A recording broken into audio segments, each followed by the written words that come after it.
നമസ്കാരം. KCN ജില്ലാ വാർത്തകളിലേക്ക് സ്വാഗതം. കാണാം ആദ്യം പ്രധാന വാർത്തകൾ.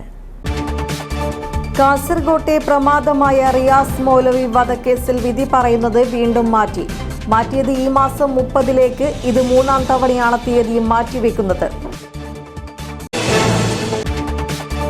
കാസർഗോഡ് നഗരസഭ കൗൺസിൽ യോഗത്തിനിടെ കയ്യാങ്കളി. സാംസ്കാരിക കേന്ദ്രത്തിലേക്ക് തുടർച്ചയായി തുക നീക്കിവെക്കുന്നുവെന്ന് ആരോപിച്ച് ഒന്നും തള്ളും വാക്കേറ്റവുമുണ്ടായി.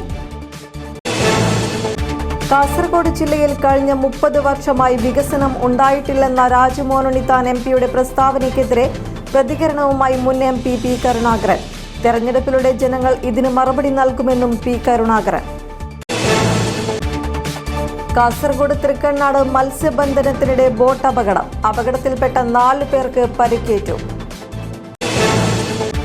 ശ്രദ്ധയൊന്നു തെറ്റിയാൽ മതി, യാത്ര അപകടത്തിലേക്ക്. ചെങ്കള മുതൽ മാവുങ്കാൽ വരെയുള്ള ദേശീയപാതയിൽ അപകടങ്ങൾ വർദ്ധിക്കുന്നു. അപകടങ്ങൾക്ക് കാരണം സൂചനാ ബോർഡുകളോ സുരക്ഷാ വേലിയോ ഇല്ലാത്തത്. നാടൻ പാട്ടിലൂടെ വൈറലായി കാസർഗോഡ് കാടകത്തെ വാനമ്പാടി ജയരഞ്ജിത. ശാസ്ത്രീയമായി സംഗീതം പഠിച്ചില്ലെങ്കിലും ജയരഞ്ജിത പാടുന്ന ഓരോ പാട്ടുകളും അതിമനോഹരം. വാർത്തകൾ വിശദമായി. കാസർഗോട്ടെ പ്രമാദമായ റിയാസ് മൗലവി വധക്കേസിൽ വിധി പറയുന്നത് വീണ്ടും മാറ്റി. ഈ മാസം 30-ലേക്കാണ് വിധി പറയുന്നത് മാറ്റിയത്. ഇത് 3-ാം തവണയാണ് കേസിൽ വിധി പറയുന്ന തീയതി മാറ്റിവെക്കുന്നത്. കാസർഗോഡ് ചൂരിയിലെ മദ്രസ അധ്യാപകൻ കുടക് സ്വദേശി മുഹമ്മദ് റിയാസ് മൗലവിയെ കഴുത്തറുത്ത് കൊലപ്പെടുത്തിയ കേസിൽ വിധി പറയുന്നത് ഇന്ന് വീണ്ടും മാറ്റി. ഈ മാസം 30-ന് വിധി പറയുന്നതിനായാണ് മാറ്റിയിട്ടുള്ളത്.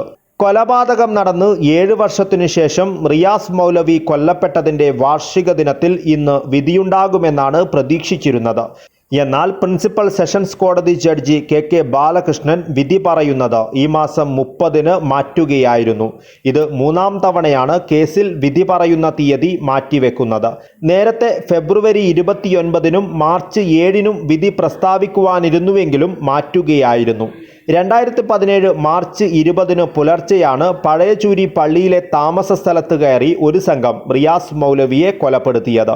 കേസിൽ കേളുകുട്ടെ അയ്യപ്പനഗർ ഭജനമന്ദിരത്തിന് സമീപത്തെ അജേഷ്, നിതിൻ, അഖിലേഷ് എന്നിവരെ പോലീസ് അറസ്റ്റ് ചെയ്തിരുന്നു. കൃത്യം നടന്ന് 3 ദിവസത്തിനകം തന്നെ പിടിയിലായ പ്രതികൾ ജാമ്യം ലഭിക്കാത്തതിനാൽ 7 വർഷമായി ജയിലിൽ തന്നെയാണ്.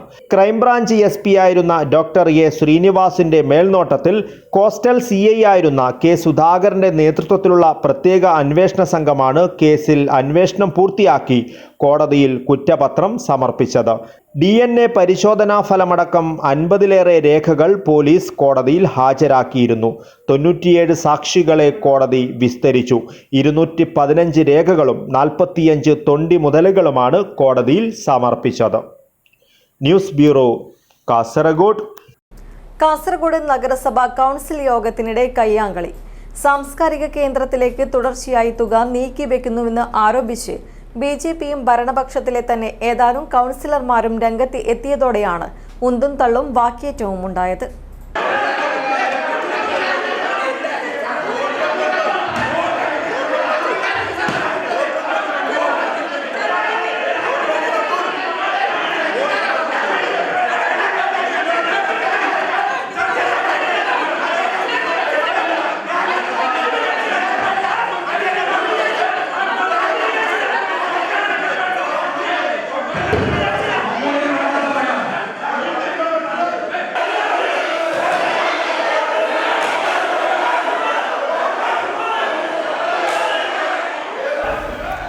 സാംസ്കാരിക കേന്ദ്രത്തിലേക്ക് തുടർച്ചയായി തുക നീക്കിവെക്കുന്നുവെന്ന് ആരോപിച്ച് ഭരണപക്ഷത്തിലെ ചില കൗൺസിലർമാരും BJP കൗൺസിലർമാരും രംഗത്തെത്തിയതോടെയാണ് സംഘർഷാവസ്ഥയിലേക്ക് നയിച്ചത്. നേരത്തെ ഇതേ സാംസ്കാരിക കേന്ദ്രത്തിൽ നഗരസഭയുടെ ആരോഗ്യ കേന്ദ്രം തുടങ്ങാൻ തീരുമാനിച്ചപ്പോൾ തന്നെ പ്രതിഷേധം ഉയർന്നിരുന്നു. ആരോഗ്യ കേന്ദ്രം മറ്റേതെങ്കിലും സ്ഥലത്തേക്ക് മാറ്റണമെന്നായിരുന്നു ആവശ്യം. എന്നാൽ കൗൺസിലർമാരോട് പോലും ആലോചിക്കാതെ ആരോഗ്യ കേന്ദ്രം സാംസ്കാരിക കേന്ദ്രത്തിൽ തന്നെ തുടങ്ങുകയായിരുന്നുവെന്ന് പ്രതിപക്ഷം ആരോപിച്ചു. ഇതേ സാംസ്കാരിക കേന്ദ്രത്തിലേക്ക് തുക നീക്കിവെച്ചതാണ് ഭരണപക്ഷ കൗൺസിലർമാരെ ചൊടിപ്പിച്ചത്. ചിലരുടെ താൽപര്യപ്രകാരമാണ് ഒരേ കേന്ദ്രത്തിലേക്ക് തന്നെ തുടർച്ചയായി തുക നീക്കിവെക്കുന്നുവെന്നതാണ് ആക്ഷേപം ഉയർന്നത്. ലൈബ്രറി കെട്ടിടം സ്ഥാപിക്കാനാണ് തുക നീക്കിവെച്ചത്. ഇത് അംഗീകരിക്കാൻ കഴിയില്ലെന്ന് ഭരണപക്ഷത്തെ 4ഓളം കൗൺസിലർമാർ യോഗത്തിൽ അറിയിച്ചു. എന്നാൽ തീരുമാനവുമായി മുന്നോട്ടു പോകുമെന്ന് അറിയിച്ചതോടെയാണ് ഭരണപക്ഷത്തിലെ ഒരു വിഭാഗം തന്നെ വോട്ടെടുപ്പ് ആവശ്യപ്പെട്ടത്. പച്ചക്കാട് 16-ാം വാർഡ്, അതായത് ഹെൽത്ത് സ്റ്റാൻഡിംഗ് കമ്മിറ്റി ചെയർമാൻ്റെ വാർഡിൽ സ്ഥിതി ചെയ്യുന്ന സാംസ്കാരിക കേന്ദ്രത്തിൽ തന്നെ വെൽനസ് സെൻറ്റർ സ്ഥാപിക്കുകയും നിലവിൽ വെൽനസ് സെൻറ്റർ സ്ഥാപിക്കുമ്പോൾ അവിടുത്തെ മുനിസിപ്പാലിറ്റിയുടെ അസറ്റായ സാംസ്കാരിക കേന്ദ്രം നഷ്ടപ്പെടുകയും അതിൽ പ്രവർത്തിച്ചുകൊണ്ടിരുന്ന ലൈബ്രറി പ്രവർത്തിപ്പിക്കാൻ വേണ്ടി വീണ്ടും ഒരു കെട്ടിടം നിർമ്മിക്കുന്നതിന് വേണ്ടിയുള്ള ഫണ്ട് അനുവദിച്ചത് പുനഃപരിശോധിക്കണമെന്ന ഒരു ആവശ്യമാണ് ഞങ്ങൾ ഇന്ന് കൗൺസിലിൽ ഉന്നയിച്ചത്. ഞങ്ങൾ ആരും പാർട്ടിക്ക് എതിരോ അല്ലെങ്കിൽ കൗൺസിലിനെതിരോ അല്ല. ഞങ്ങൾ ആ ഒരു അജണ്ട മാത്രം ടാർഗറ്റ് ചെയ്തിട്ടാണ് പറഞ്ഞത്, നിങ്ങളത് പുനഃപരിശോധിക്കണം, പുനഃപരിശോധിച്ച് ആവശ്യമായ നടപടി സ്വീകരിക്കണം. ഇതൊന്നും മുഖവിലൊക്കെ എടുക്കാതെ കൗൺസിൽ യോഗം പാതി വഴിയിൽ വെച്ച് അവസാനിച്ച് അവർ ഇറങ്ങിപ്പോവുകയാണ് ചെയ്തിട്ടുള്ളത്. അപ്പോൾ നമുക്ക് പറയാനുള്ളത് എന്താ പറഞ്ഞാൽ, ഇങ്ങനെ ഒരു സ്റ്റാൻഡിംഗ് കമ്മിറ്റി ചെയർമാൻ എന്ന പ്രിവിലേജ് വെച്ചുകൊണ്ട് ഒരുപാട് ഫണ്ടുകൾ, ജനറൽ ഫണ്ടുകൾ മാറ്റി അവരവരുടെ വാർഡുകളിലെ സ്വന്തം കെട്ടിടങ്ങളിലേക്കും അതുപോലെ മറ്റും മാറ്റുന്ന ഒരു നടപടി ശരിയല്ല. അത് പുനഃപരിശോധിക്കണം, അവസാനിപ്പിക്കണം എന്ന് മാത്രമേ പറഞ്ഞിട്ടുള്ളൂ. ഭരണപക്ഷ അംഗങ്ങളുടെ ആവശ്യം ന്യായമാണെന്നും വോട്ടെടുപ്പ് വേണമെന്നും BJP ഉൾപ്പെടെയുള്ള പ്രതിപക്ഷ അംഗങ്ങളും ആവശ്യം ഉന്നയിച്ചു. 7ാമത്തെ അജണ്ട, അതിൽ 11ാമത്തെ വിഷയമായിട്ട് വന്നിട്ടുള്ളത് 16-ാം വാർഡിലുള്ള ഒരു ലൈബ്രറിയുടെ വിഷയമാണ്. ആ വിഷയത്തിൽ അത് വന്നപ്പോൾ മുസ്ലിം ലീഗിലുള്ള മമ്മൂച്ചാല ആ വിഷയത്തെ എതിർക്കുകയും ആ വിഷയം തള്ളിക്കളയണമെന്ന് ആവശ്യപ്പെടുകയും ചെയ്തു. കൂടുതൽ ചർച്ച ചെയ്തപ്പോൾ അത് ശരിയായ വിഷയമാണ് മമ്മൂച്ചാല അവതരിപ്പിച്ചിട്ടുള്ളതെന്ന് ബോധ്യപ്പെട്ടു. അതിൻ്റെ അടിസ്ഥാനത്തിൽ വോട്ടെടുപ്പ് ഞങ്ങൾ ആവശ്യപ്പെട്ടപ്പോൾ വോട്ടെടുപ്പിന് നിൽക്കാതെ ചെയർമാൻ വോട്ടെടുപ്പിന് തയ്യാറായിട്ടില്ല ഇതുവരെയായിട്ടും. ഇന്ന് 36 പേരാണ് കൗൺസിൽ ഹാജരായിട്ടുണ്ടായിരുന്നത്. അതിൽ 19 പേരും ഈ 7ാമത്തെ അജണ്ടയിലുള്ള 11ാമത്തെ വിഷയം അത് തള്ളിക്കളയണമെന്ന് ആവശ്യപ്പെട്ടവരാണ്. അങ്ങനെ ആവശ്യപ്പെടുമ്പോൾ ഭൂരിപക്ഷ തീരുമാനപ്രകാരം അത് തള്ളിക്കളയേണ്ടതാണ്. കഴിഞ്ഞ ചെയർമാൻ്റെ കാലത്തുണ്ടായിരുന്ന അഴിമതികൾ, ആ അഴിമതി ആരൊക്കെയാണോ നടത്തിയിട്ടുള്ളത് അവർക്കൊക്കെയുള്ള എതിരഭിപ്രായങ്ങൾ ഇന്നത്തെ കൗൺസിലിൽ വരാൻ സാധ്യതയുണ്ട്. ഭരണകക്ഷിയുടെ ഭാഗത്തു നിന്ന് തന്നെ ആരോപണം ഉന്നയിക്കാൻ സാധ്യതയുണ്ട് എന്ന് മനസ്സിലാക്കിയതിൻ്റെ അടിസ്ഥാനത്തിൽ ഇവർ പെട്ടെന്ന് യോഗം അവസാനിപ്പിക്കാൻ സാധ്യതയുണ്ട്. എല്ലാ 38 വാർഡിനും ഒരേ രീതിയിൽ കാണണം. നമുക്കും നമ്മളെ വാർഡിലും എന്തെല്ലാം ആവശ്യങ്ങളുണ്ട്, അപ്പോൾ ആ ഫണ്ട് നമ്മളെ വാർഡിലേക്കും അനുവദിച്ച് തരണം. ഇതാണ് നമുക്ക് പറയാനുള്ളത്. ഒരേ വാർഡിൽ തന്നെ ഇങ്ങനെ ഫണ്ട് നീക്കി വെക്കുന്നത് അത് ശരിയല്ലെന്ന് തന്നെ ഞങ്ങൾക്കും പറയാൻ ഉണ്ടത്. തുടർന്ന് വലിയ രീതിയിലുള്ള ബഹളമാണ് കൗൺസിൽ യോഗത്തിൽ അരങ്ങേറിയത്. അധ്യക്ഷത വഹിക്കുന്ന ചെയർമാന്റെ ഡയസിനടുത്തേക്ക് BJP കൗൺസിലർ P. രമേശിന്റെ നേതൃത്വത്തിൽ കൗൺസിലർമാർ നീങ്ങിയതോടെ ബഹളം ശക്തമായി. ഉന്തും തള്ളും വാക്കേറ്റവും ഉണ്ടായി.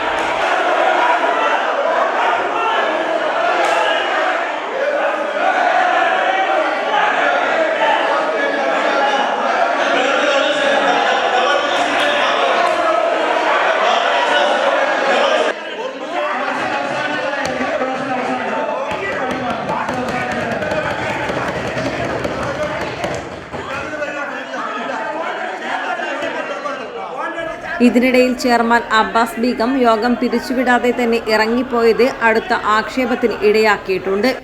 News bureau, Kasaragod. കാസർഗോഡ് ജില്ലയിൽ കഴിഞ്ഞ 30 വർഷമായി വികസനം ഉണ്ടായിട്ടില്ലെന്ന രാജ്മോഹൻ ഉണ്ണിത്താൻ MP-യുടെ പ്രസ്താവനയ്ക്കെതിരെ പ്രതികരണവുമായി മുൻ MP P. കരുണാകരൻ. തെരഞ്ഞെടുപ്പിലൂടെ ജനങ്ങൾ ഇതിന് മറുപടി നൽകുമെന്നും P. കരുണാകരൻ പറഞ്ഞു. ചില വിഷയങ്ങൾ ചൂണ്ടിക്കാണിക്കേണ്ടത് ആവശ്യമാണെന്നും വരാനിരിക്കുന്ന തെരഞ്ഞെടുപ്പ് എല്ലാം കൊണ്ടും രാഷ്ട്രീയ പ്രാധാന്യമുള്ളതാണെന്നും പൊതുജനം എല്ലാത്തിനും മറുപടി നൽകുമെന്നും മുൻ MP P. കരുണാകരൻ പറഞ്ഞു. അതിനൊരു ഭാഗ്യമുണ്ടായത് ഞാൻ പാർലമെന്റിലന്ന് സബോർഡിനേറ്റ് സ്റ്റേഷന്റെ ചെയർമാനായിരുന്നു.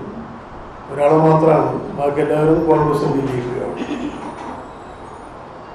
സബോർഡിനേറ്റ് സ്റ്റേഷൻ എന്ന് പറഞ്ഞാൽ പാർലമെന്റിൽ അവതരിപ്പിക്കുന്ന നിയമങ്ങളുടെ ചട്ടങ്ങൾ, ഭേദഗതികൾ, അതിൻ്റെ നിബന്ധനകൾ ഇതൊക്കെ ചർച്ച ചെയ്യുന്ന ഒരു കമ്മിറ്റിയാണ്. അതാണ് നബാർഡ് വന്നിരുന്നു, ഒരു ഏജൻസി എന്ന നിലയിൽ, കേന്ദ്ര ഗവൺമെന്റിന്റെ ഏജൻസി എന്ന നിലയിൽ തന്നെ. വിമർശിക്കാനുള്ള അവകാശവും അധികാരവും എല്ലാവർക്കുമുണ്ട്. പക്ഷേ സംസ്ഥാനത്തിന്റെ താൽപര്യങ്ങൾ നടപ്പിലാക്കുന്നതിനോ സംസ്ഥാനം നേരിട്ടുകൊണ്ടിരിക്കുന്ന പ്രശ്നങ്ങൾ സംസാരിക്കാനോ കേരളത്തിലെ ഭൂരിപക്ഷം MP-മാരും ശ്രമിച്ചിട്ടില്ലെന്ന് P. കരുണാകരൻ പറഞ്ഞു. 2011-16 കാലയളവിൽ UDF കേരളം ഭരിക്കുമ്പോൾ നാഷണൽ ഹൈവേ അതോറിറ്റി കേരളത്തിലെ ഓഫീസ് അടച്ചുപൂട്ടിപ്പോയതാണ്. 2016 പിണറായി സർക്കാർ അധികാരമേറ്റ ശേഷം മുഖ്യമന്ത്രിയോട് തുടർച്ചയായി നടത്തിയ ഇടപെടലുകളിലൂടെയാണ് തലപ്പാടിയിൽ നിന്നും ദേശീയപാത വികസനം ആരംഭിച്ചതും അതിവേഗത്തിൽ നടന്നു വരുന്നതെന്നും അദ്ദേഹം പറഞ്ഞു. ഗ്യാസ് അതോറിറ്റി ഓഫ് ഇന്ത്യ ലിമിറ്റഡും ഗെയിൽ കേരളത്തിൽ ഒന്നും നടക്കില്ല എന്ന് പറഞ്ഞ് UDF കാലത്ത് ഓഫീസ് അടച്ചുപോയതാണ്. പിണറായി സർക്കാർ വന്ന ശേഷമാണ് ഗെയിലിന്റെ ഗ്യാസ് പൈപ്പ് ലൈൻ പദ്ധതിക്ക് ഭൂമി ഏറ്റെടുത്ത് നൽകി പദ്ധതി യാഥാർത്ഥ്യമാക്കിയത്. ഈ പാർലമെന്റ് മണ്ഡലത്തിലെ കാഞ്ഞങ്ങാട് അജാനൂർ ദേശങ്ങളിലെ വീടുകളിലേക്ക് പൈപ്പ് വഴി പാചകവാതകം എത്തിക്കുന്ന സിറ്റി ഗ്യാസ് പദ്ധതി അന്തിമഘട്ടത്തിൽ എത്തി. മാവുങ്കാൽ കോട്ടപ്പാറയിൽ അതിനുള്ള സബ്സ്റ്റേഷൻ 3 ആഴ്ച മുമ്പ് കമ്മീഷൻ ചെയ്തു. ഇതിലൊരിടത്തും സിറ്റിംഗ് MPയുടേതായ ഒരു ഇടപെടലും ഉണ്ടായിട്ടില്ലെന്നും P. കരുണാകരൻ പറഞ്ഞു. കാഞ്ഞങ്ങാട് പ്രസ് ഫോറത്തിൽ നടത്തിയ മീറ്റ് ദ പ്രസ് പരിപാടിയിൽ CH കുഞ്ഞമ്പു MLA, CPIM ജില്ലാ കമ്മിറ്റി അംഗം VPP മുസ്തഫ എന്നിവരും പങ്കെടുത്തു. News bureau, Kanhangad. കാസർഗോഡ് തൃക്കണ്ണാട് മത്സ്യബന്ധനത്തിനിടെ ബോട്ട് അപകടത്തിൽപ്പെട്ട് 4 പേർക്ക് പരിക്കേറ്റു. കസബ കടപ്പുറത്ത് നിന്ന് മത്സ്യബന്ധനത്തിന് പുറപ്പെട്ട ബോട്ടാണ് അപകടത്തിൽപ്പെട്ടത്. പുലർച്ചെ 2 മണിക്ക് തൃക്കണ്ണാടിന് സമീപമാണ് സംഭവം. കസബ കടപ്പുറത്ത് നിന്ന് മത്സ്യബന്ധനത്തിന് പുറപ്പെട്ട വിനായക കൃപ എന്ന ബോട്ടാണ് അപകടത്തിൽപ്പെട്ടത്. 4 പേരാണ് ബോട്ടിൽ ഉണ്ടായിരുന്നത്. ഇതിൽ ഒരാളുടെ നില ഗുരുതരമാണ്. മത്സ്യബന്ധനത്തിനിടയിലാണ് 4 പേരടങ്ങുന്ന മത്സ്യത്തൊഴിലാളികളടക്കം മത്സ്യബന്ധനത്തിനിടയിൽ ബോട്ടിൻ്റെ അടിഭാഗത്ത് വെള്ളം കയറി ബോട്ട് താണുപോയായിരുന്നു ചെയ്യുന്നത്. ഇവരെ ഒച്ചയും ബഹളെല്ലാം കേട്ടിട്ടാണ് അടുത്തുള്ള മത്സ്യബന്ധനം നടത്തുന്ന തോണിയിൽപ്പെട്ട ആൾക്കാർ എത്രയും പെട്ടെന്ന് അവർ എത്തി വലയെല്ലാം കെട്ടയച്ച് ഇളക്കിയിട്ട് അവരെ ഈ 4 പേരും രക്ഷപ്പെടുത്തുന്ന തൊട്ടടുത്തുള്ള മത്സ്യത്തൊഴിലാളികളാണ്. അതിൽ ബാക്കിയുള്ള 3 ആൾക്കാരും കാര്യമായിട്ട് ശുശ്രൂഷ നൽകിയിട്ട് അവർ വീട്ടിലെത്തി. ഇയാൾക്ക് ഒരു കാര്യമായിട്ട് നെഞ്ഞത്ത് അടിയുള്ളതുകൊണ്ട് അങ്ങനെ ഇപ്പോൾ അഡ്മിറ്റിലാണ്. ബോട്ടിന് ഏകദേശം ഒരു 6 ലക്ഷത്തിൽ കൂടുതൽ രൂപ നഷ്ടമുണ്ടാവും. അത് പിന്നെ താണുപോയ ബോട്ട് തിരിച്ചെടുക്കാനും പറ്റൂല. അത്രയും പുറംകടലിലാണ് ഈ ബോട്ട് താണുപോയിട്ടുള്ളത്. ബോട്ടിലെ അടിഭാഗത്തുള്ള പലക ഇളകി വെള്ളം കയറിയാണ് അപകടം. തോണിയിലെത്തിയ സംഘമാണ് അപകടത്തിൽപ്പെട്ടവരെ ആശുപത്രിയിൽ എത്തിച്ചത്. News bureau, Kasaragod. ശ്രദ്ധയൊന്ന് തെറ്റിയാൽ മതി യാത്ര അപകടത്തിലേക്ക്. ചെങ്കള മുതൽ മാവുങ്കൽ വരെയുള്ള ദേശീയപാത വാഹനമോടിക്കുന്നവർക്ക് അത്രയേറെ ഭീതി ഉയർത്തുന്ന പാതയാവുകയാണ്. നിർമ്മാണം പുരോഗമിക്കുന്ന പാതയിൽ സൂചനാ ബോർഡുകളോ സുരക്ഷാ വേലിയോ ഇല്ലാത്തതാണ് അപകടങ്ങൾക്ക് കാരണമാകുന്നത്. ഏറ്റവും ഒടുവിലായി ഈ പാതയിലെ പെരിയ ചാലിങ്കാലിൽ ബസ് നിയന്ത്രണം വിട്ട് മറിഞ്ഞ് ഡ്രൈവറുടെ ജീവൻ പൊലിഞ്ഞതിന്റെ നടുക്കം ഇനിയും മാറിയിട്ടില്ല. ചെങ്കള മുതൽ മാവുങ്കാൽ വരെയുള്ള ദേശീയപാത വാഹനങ്ങൾക്ക് അപകടക്കെണിയൊരുക്കുന്നു. നിർമ്മാണം പുരോഗമിക്കുന്ന പാതയിൽ സൂചനാ ബോർഡുകളോ സുരക്ഷാവേലിയോ ഇല്ലാത്തതാണ് അപകടത്തിന് കാരണമാകുന്നത്. ഏറ്റവും ഒടുവിലായി ഈ പാതയിലെ പെരിയ ചാലിങ്കാലിൽ ബസ് നിയന്ത്രണം വിട്ട് മറിഞ്ഞ് ഡ്രൈവറുടെ ജീവനാണ് പൊലിഞ്ഞത്. മംഗളൂരുവിൽ നിന്നും കണ്ണൂരിലേക്ക് പുറപ്പെട്ട ബസ് പെരിയ കഴിഞ്ഞ് പുല്ലൂർ പെരിയ പഞ്ചായത്ത് ഓഫീസിന് മുന്നിലെത്തിയപ്പോൾ നിയന്ത്രണം വിട്ട് മറിയുകയും അപകടത്തിൽ ഡ്രൈവറായ ചേതൻ കുമാർ മരണപ്പെടുകയുമായിരുന്നു. ദേശീയപാത വികസനത്തിന്റെ ഭാഗമായി ചാലിങ്കാൽ പഞ്ചായത്ത് കാര്യാലയത്തിനു മുന്നിൽ റോഡ് കോൺക്രീറ്റ് ചെയ്തിരുന്നു.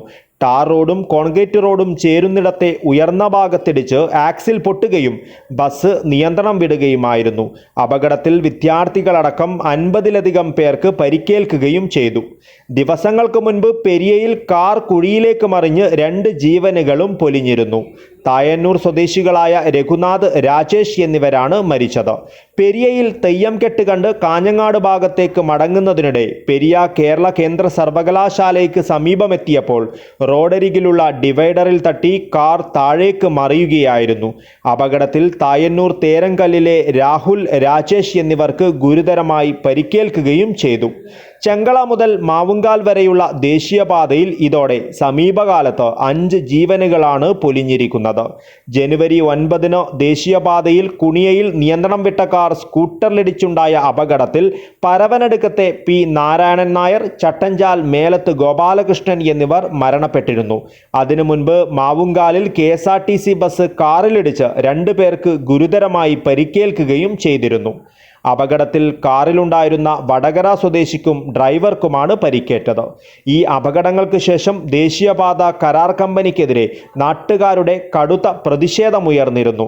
തുടർന്ന് നിർമ്മാണ പ്രവൃത്തി നടക്കുന്ന സ്ഥലങ്ങളിൽ വാഹനയാത്രികർക്ക് ആവശ്യമായ സുരക്ഷാ മുന്നറിയിപ്പ് ബോർഡുകളും മതിയായ സുരക്ഷാ വേലികളും ഒരുക്കുവാൻ പോലീസ് നിർദ്ദേശം നൽകിയിരുന്നു. ഓരോ ദിവസവും യാത്രാപാതയിലുണ്ടാകുന്ന മാറ്റങ്ങളും വെളിച്ചമില്ലായ്മയുമടക്കമുള്ള പ്രശ്നങ്ങളും വാഹനമോടിക്കുന്നവരെ വലിയ രീതിയിൽ ആശയക്കുഴപ്പത്തിലാക്കുന്നുണ്ട്. ഇത് പരിഹരിക്കുവാൻ ആവശ്യമായ നടപടിയുണ്ടായില്ലെങ്കിൽ ഇനിയും ഈ പാത ചോരക്കളമാകും. News bureau, Kasaragod. ലോക്സഭാ തെരഞ്ഞെടുപ്പിന്റെ ഭാഗമായുള്ള കാസർഗോഡ് ജില്ലാതല മീഡിയ സെന്റർ പ്രവർത്തനം ആരംഭിച്ചു. ജില്ലാ കളക്ടർ കെ ഇമ്പശേഖർ ഉദ്ഘാടനം ചെയ്തു. ജില്ലാ ഇൻഫർമേഷൻ ഓഫീസ് PR ചേംബറിൽ കാസർഗോഡ് പാർലമെന്റ് മണ്ഡലം വരണാധികാരിയും ജില്ലാ തെരഞ്ഞെടുപ്പ് ഓഫീസറുമായ ജില്ലാ കളക്ടർ കെ ഇമ്പശേഖർ ഉദ്ഘാടനം നിർവഹിച്ചു. ജില്ലാ പോലീസ് മേധാവി PB Joy, sub collector Sufiyan Ahammed, assistant collector Dileep K Kainikkara, RDO P Binumon, MCMC അംഗം professor V Gopinath, media nodal ഓഫീസറായ ജില്ലാ ഇൻഫർമേഷൻ ഓഫീസർ M മധുസൂദനൻ, തിരഞ്ഞെടുപ്പ് ചെലവ് നിരീക്ഷണ നോഡൽ ഓഫീസർ V ചന്ദ്രൻ തുടങ്ങിയവർ പങ്കെടുത്തു. News bureau, Kasaragod. ഇനി നാടൻ പാട്ടിലൂടെ വൈറലായ കാസർഗോഡ് കാടകത്തെ വാനമ്പാടി ജയരഞ്ജിതയെ പരിചയപ്പെടാം. ചെണ്ടുമല്ലിക പൂക്കണ്ടാൽ ചന്തമില്ലേ കരളെ എന്ന് തുടങ്ങുന്ന പാട്ടിലൂടെയാണ് ജയരഞ്ജിത സോഷ്യൽ മീഡിയയിൽ വൈറലായത്. ശാസ്ത്രീയമായി സംഗീതം പഠിച്ചില്ലെങ്കിലും തനതായ ശൈലിയിൽ ചെറുപുഞ്ചിരിയോടെ ജയരഞ്ജിത പാടുന്ന ഓരോ പാട്ടുകളും അതിമനോഹരമാണ്. ചെണ്ടുമല്ലികപ്പൂ കണ്ടാൽ ചന്തമില്ല കരളേ, ഉമ്മ വച്ചുണർത്താൻ വെറുതെ മോഹമില്ല കരളേ. ചെണ്ടുമല്ലികപ്പൂ കണ്ടാൽ ചന്തമില്ല കരളേ. ചെണ്ടുമല്ലികപ്പൂ കണ്ടാൽ ചന്തമില്ലേ കരളെ എന്ന് തുടങ്ങുന്ന പാട്ട് സോഷ്യൽ മീഡിയ ഏറ്റെടുത്തതോടെയാണ് കാസർഗോഡ് കാടകത്തെ ഈ നാടൻ പാട്ടുകാരിയെ ലോകമറിഞ്ഞത്. സോഷ്യൽ മീഡിയയിൽ തരംഗമായി തുടരുന്ന ജയരഞ്ജിതയുടെ ഈ മനോഹര ഗാനം ഇന്നും നിരവധി പേരാണ് ആസ്വദിക്കുന്നത്. ചെണ്ടുമല്ലികപ്പൂ കണ്ടാൽ ചന്തമില്ല കരളേ, ഉമ്മ വച്ചുണർത്താൻ വെറുതെ മോഹമില്ല കരളേ. അരളിയിലൊരു കിളി കൊഞ്ചിപ്പാടി അന്നേരം ഒരു സുന്ദരിയാടി, അരവാരം തകതാളം തല്ലി അരമണി കിങ്ങിണി കിളിപ്പാകി. ഇമകളെന്തു ഭംഗി, ഇവളുടെ കവിളിനെന്തു കാന്തി, അധരമാം ത്രിമധുരം നുകരാൻ ഭാഗ്യമേകു ഭവതി. പാട്ട് കേട്ട് ഇപ്പോഴും നിരവധി പേർ ജയരഞ്ജിതയെ വിളിച്ച് അഭിനന്ദനങ്ങൾ അറിയിക്കുന്നുണ്ട്. സംവിധായകൻ ജിയോ ബേബി, ഗായിക സിതാര, പിന്നണി ഗായകൻ V ദേവാനന്ദ്, നടന്മാരായ മധുപാൽ, ജോജി, ഇങ്ങനെ പോകുന്നു അഭിനന്ദനമറിയിക്കുന്നവരുടെ നിര. ശാസ്ത്രീയമായി സംഗീതം പഠിച്ചിട്ടില്ലെങ്കിലും ജയരഞ്ജിത നിരവധി പാട്ടുകളാണ് പാടി ഹിറ്റാക്കിയിട്ടുള്ളത്. കണ്ണൊളി കാട്ടി വെലവൻ വള്ളി നിരയ്ക്ക്, കന്നിപ്പെൺകൊടി നിന്നെ കാണുമ്പോൾ ഉള്ളം തുള്ളിടുന്നേ, നിന്നെ കെട്ടുവാൻ എൻ മനസ്സിൽ മോഹം തോന്നുന്നേ. നൃത്തത്തിലും അഭിനയത്തിലുമാണ് ജയരഞ്ജിതയ്ക്ക് കൂടുതൽ താല്പര്യം. ശാസ്ത്രീയമായി സംഗീതം പഠിച്ചില്ലെങ്കിലും തനതായ ശൈലിയിൽ ചെറുപുഞ്ചിരിയോടെ ജയരഞ്ജിത പാടുന്ന ഓരോ പാട്ടുകളും അതിമനോഹരമാണ്. കാസർഗോഡ് ചിലമ്പൊലി സംഘത്തിനൊപ്പം നിരവധി വേദികളിൽ പാടിയിട്ടുണ്ട്. കോവിഡ് കാലത്താണ് സോഷ്യൽ മീഡിയ പ്ലാറ്റ്ഫോമായ ഇൻസ്റ്റഗ്രാമിൽ സജീവമായത്. കോഴിക്കോടുള്ള സുഹൃത്ത് പ്രത്യുഷാണ് റീൽസ് ചെയ്യുവാൻ പ്രചോദനമേകിയത്. വൈറലായതിനു ശേഷം തനിക്കുണ്ടായ അനുഭവങ്ങളും തൻ്റെ സ്വപ്നങ്ങളുമെല്ലാം തനി കാസർഗോഡൻ ശൈലിയിൽ ജയരഞ്ജിത പങ്കുവയ്ക്കുമ്പോൾ അതിന് ഒരു നാടൻ പാട്ടിൻ്റെ ചാരുതയുണ്ട്. ശരിക്കും വെറുതെ ഇൻസ്റ്റാഗ്രാമിൽ കുറേ പോസ്റ്റ് ഇടുന്ന കൂട്ടത്തിൽ പാടിയിട്ട് പോസ്റ്റ് ചെയ്തതാണ്. അപ്പോൾ ഒരിക്കലും വൈറലാവുമെന്ന് വിചാരിച്ചിട്ടൊന്നുമില്ല. ഞാനിങ്ങനെ ആ കുറേ പാട്ട് പാടി അങ്ങനെ ചെണ്ടുമല്ലികപ്പൂവാണ് വൈറലായത്. അപ്പോൾ ആ ചെണ്ടുമല്ലികപ്പൂ പാടിയതിന് ശേഷം ഞാൻ കുറേ പാട്ട് പാടിയിട്ടു. പെട്ടെന്നൊരു സുപ്രഭാതത്തിൽ നോക്കുന്ന സമയത്ത് ഇതിന് കുറേ ലൈക്കും ഷെയറും അത് കുറേ ആൾ റീല് ചെയ്യുന്നതെല്ലാം കണ്ടു. അപ്പോൾ കുറേ പേജ് അത് ഷെയർ ചെയ്തു, ഫേസ്ബുക്കിലെല്ലാം കുറേ ഷെയർ പോയി. അങ്ങനെയാണ് ആ പാട്ട് ഇത്രയും ആൾക്കാർ സ്വീകരിച്ചു എന്ന് മനസ്സിലായത്. ഒരു ചിന്തണ ചോലകൾ ചെന്താരകൾ ചോക്കണതോ മതയാനകൾ മ്ലാവ് കരിമ്പുലി കലിവാഴണ കാനനമോ കരിന്തേ. എല്ലാവരും നല്ലത് പറയുന്നില്ലതാണ് എനിക്ക്, അതായത് നെഗറ്റീവ് അഭിപ്രായം പറയലുണ്ട്. മോൾ അങ്ങനെ പാടി നന്നായിരിക്കും, ഇങ്ങനെ പാടി നന്നായിരിക്കും എന്ന് പറയലുണ്ട്. അല്ലാണ്ട് എനിക്ക് വരുന്നത് മൊത്തം പോസിറ്റീവ് റിവ്യൂസാണ്. അതായത് പാട്ട് നന്നാക്കണമെന്നും പാട്ട് പാടുന്ന രസമുണ്ടെന്നും പറയുന്ന അതാണ് രസമായിട്ട് തോന്നിയത്. പിന്നെ കുറേ ആൾക്കാർക്ക് ഞാൻ പാട്ട് പാടുന്നതിൽ സന്തോഷമുണ്ട്, എൻ്റെ ചിരി കാണുമ്പോൾ അവർക്ക് എന്തോ ഒരു പോസിറ്റീവ് എനർജി കിട്ടുന്നുണ്ടെന്ന് അവർ മെസ്സേജിലൂടെ അറിയിക്കുന്നുണ്ട്. അപ്പോൾ അതെനിക്ക് ഭയങ്കര സന്തോഷമുള്ള കാര്യമാണ്.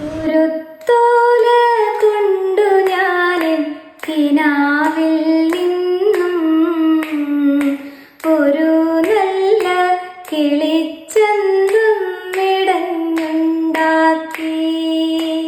താൽക്കാലികമായി അധ്യാപന ജോലി ചെയ്തിരുന്ന ജയരഞ്ജിത കൂടുതൽ ഗൗരവമായി പാട്ടിനെ കണ്ട് ഈ മേഖലയിൽ സജീവമാകുവാനുള്ള ഒരുക്കത്തിലാണ്. അവസരം ലഭിച്ചാൽ സിനിമയിൽ പാടുമെന്ന് പറയുമ്പോൾ ജയരഞ്ജിതയുടെ മുഖത്ത് വിരിയുന്ന പുഞ്ചിരിയിൽ എല്ലാ ആത്മവിശ്വാസവുമുണ്ട്. കൊട്ടംകുടിയിലെ ജയചന്ദ്രൻ്റെയും കർമ്മന്തോടിയിലെ രാധയുടെയും മകളാണ് കാസർഗോഡിൻ്റെ ഈ ഭാവി ഗായിക. ജയരഞ്ജിത്ത്, ജയസൂര്യ എന്നിവർ സഹോദരങ്ങളാണ്. News bureau, Kasaragod. കാസർഗോഡ് ജില്ലയുടെ അഭിമാന താരമായ യുവ ഫുട്ബോളർ പുതിയ വളപ്പിൽ വിഷ്ണു അണ്ടർ 23 ഫുട്ബോൾ ടീമിൽ മുന്നേറ്റ നിരയിൽ ദേശീയ ടീമിനായി Bekal Panayal കുന്നൂച്ചിയിലെ PV Vishnu jersey അണിയും.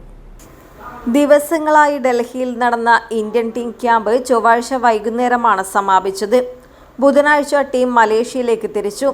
Indian super league ഫുട്ബോളിൻ്റെ 2023-24 സീസണിൽ ഏറ്റവും വേഗതയേറിയ ഗോൾ എന്ന നേട്ടവും ISLലെ മികച്ച പ്രകടനവുമാണ് വിഷ്ണുവിന് ഇന്ത്യൻ ടീമിൽ സെലക്ഷൻ ലഭിക്കുന്നതിന് പ്രധാന കാരണമായത്.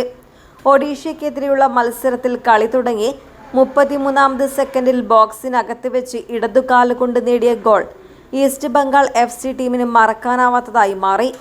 ISL ഫുട്ബോൾ ടൂർണമെൻറ്റിൽ കൊൽക്കത്തയിലെ വമ്പന്മാരായ ഈസ്റ്റ് ബംഗാൾ FCക്ക് വേണ്ടിയാണ് വിഷ്ണു ഈ സീസണിൽ കളിക്കുന്നത്.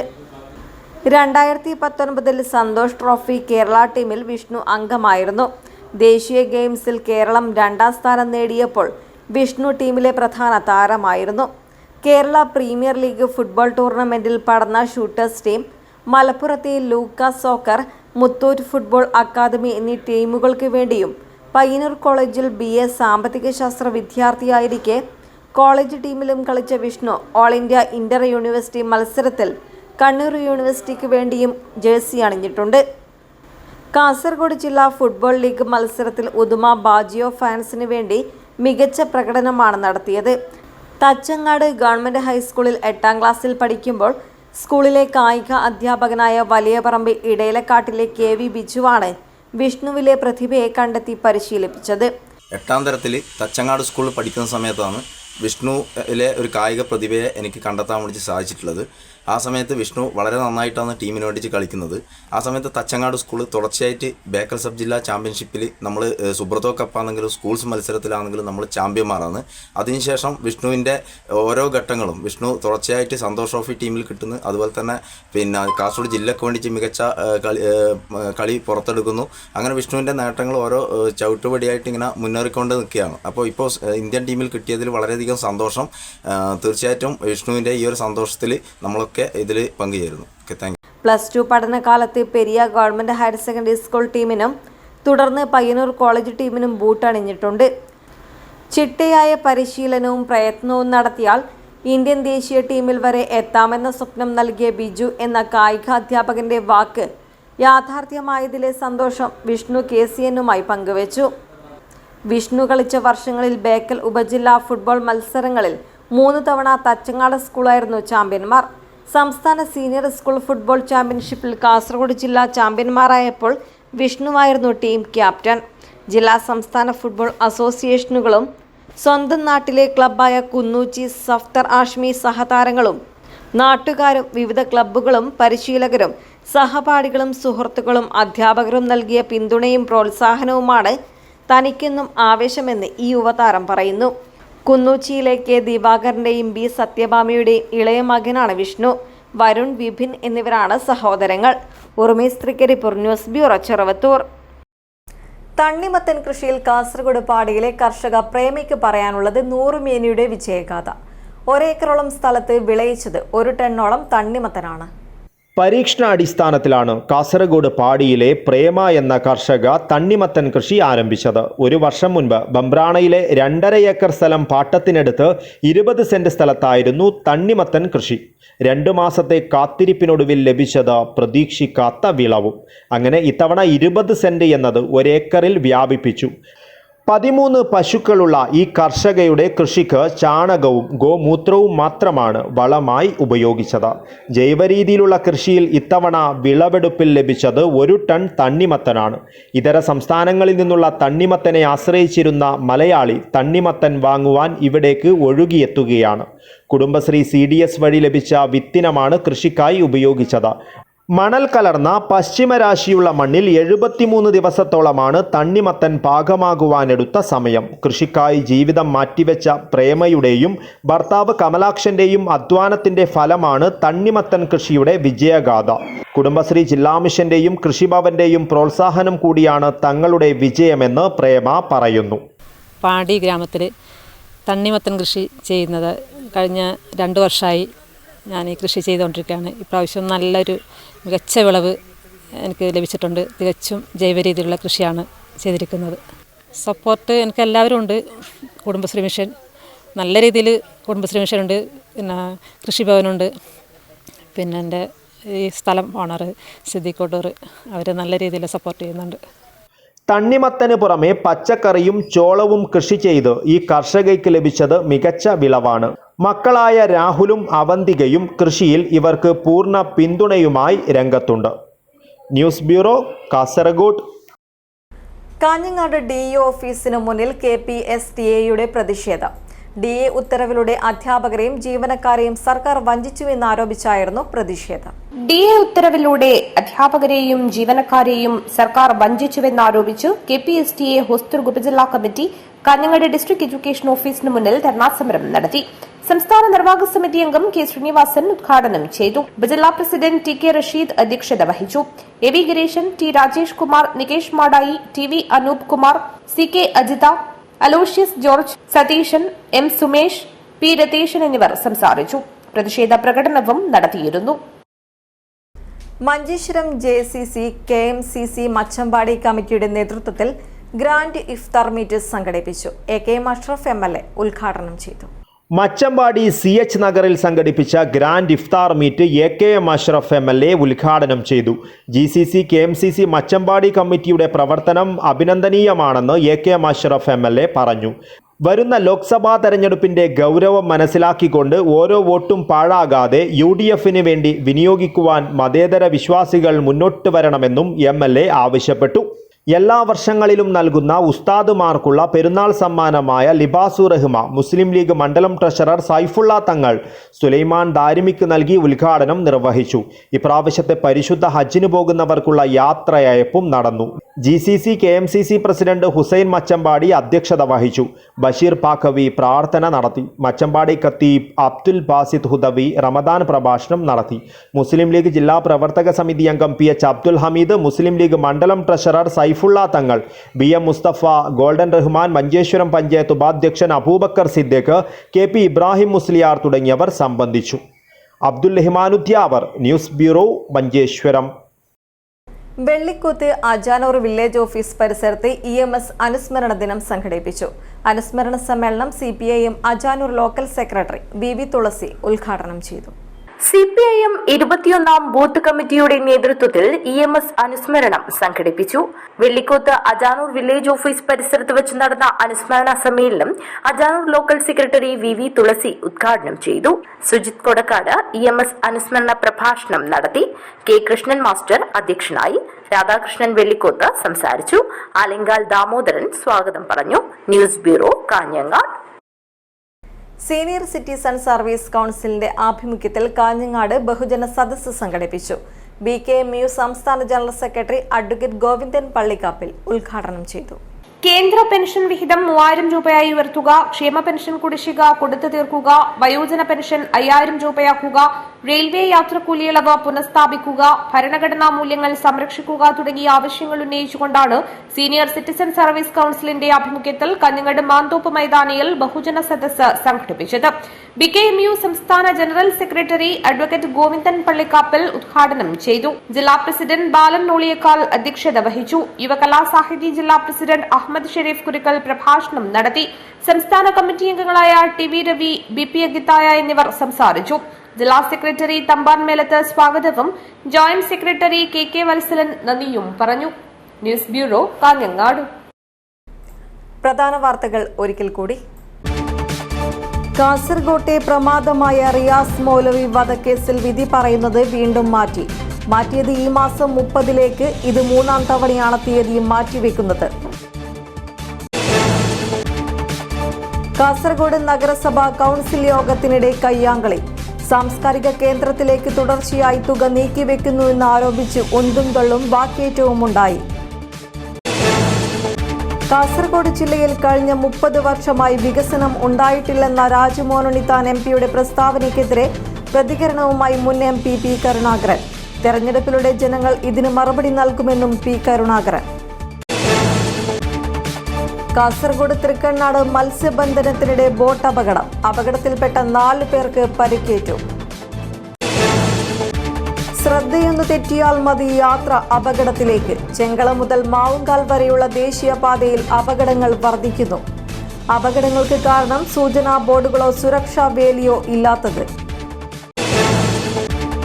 നാടൻ പാട്ടിലൂടെ വൈറലായി കാസർഗോഡ് കാടകത്തെ വാനമ്പാടി ജയരഞ്ജിത. ശാസ്ത്രീയമായി സംഗീതം പഠിച്ചില്ലെങ്കിലും ജയരഞ്ജിത പാടുന്ന ഓരോ പാട്ടുകളും അതിമനോഹരം. ഈ വാർത്താ ബുള്ളറ്റിൻ ഇവിടെ പൂർണ്ണമാകുന്നു. നമസ്കാരം.